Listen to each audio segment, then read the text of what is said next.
کیا کہہ رہے ہیں؟ جو کہہ رہے ہیں کہ یہ آسمان و زمین ہیں، ان کو فلاں فلاں چلا رہے ہیں، تو کس نے خلق کیے؟ تو وہ کہتے ہیں کہ تو اللہ خلق کیے، اللہ نے خلق کیے ہیں، اللہ تعالیٰ کی طرف ہی نسبت دیتے ہیں۔ پس وہ پہلے مرحلے میں، دوسرے مرحلے میں، تیسرے مرحلے میں مشرک نہیں ہوتے ہیں، چوتھے مرحلے میں آ کر بہت سارے لوگ خرابی کر جاتے ہیں۔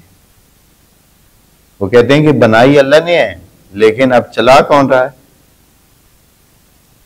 فلاں چلا رہے ہیں۔ جیسے کہ وہ کچھ لوگ مثلا قائل ہیں، کچھ انسان ایسے بھی ہیں جو قائل ہیں کہ مثلا سورج چلا رہا ہے، مثلا کیا ہے جی، وہ فلاں چیز کا بھی ایک، ہوا کا بھی ایک خدا ہوتا ہے، وہ چلاتا ہے ہواؤں کو۔ کچھ کہتے ہیں کہ موت کا ایک علیحدہ خدا ہوتا ہے، وہ چلاتا ہے۔ کچھ کہتے ہیں کہ یہ جو کھانوں کا اور رزق کا علیحدہ خدا ہوتا ہے، پتہ نہیں فلاں چیز کا علیحدہ خدا، یعنی بیسیوں تیسیوں سینکڑوں ایسے خیالی خدا انہوں نے بنا رکھے ہیں، چلانے والے، پیدا کرنے والے نہیں، بنانے والے نہیں، چلانے والے، یعنی رب مانتے۔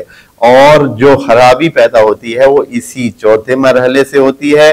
چوتھے مرحلے پہ قائل ہوتے ہیں کہ رب اللہ تعالیٰ کے سوا اور بھی ہیں، اور پھر اس کے نتیجے میں وہ جو پانچواں مرحلہ ہے توحید کا، کہ عبودیت کی توحید میں بھی وہ کیا ہو جاتے ہیں؟ خراب ہو جاتے ہیں، لڑکھڑا جاتے ہیں۔ وجہ یہ ہے، وجہ کیا ہے؟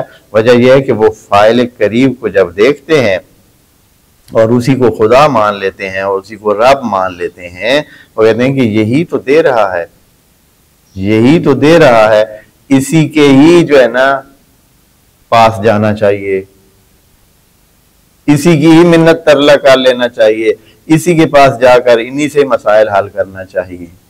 وہ اسی کو ہی اتنا رب مان لیتا ہے، وہ رب مان لیتا ہے،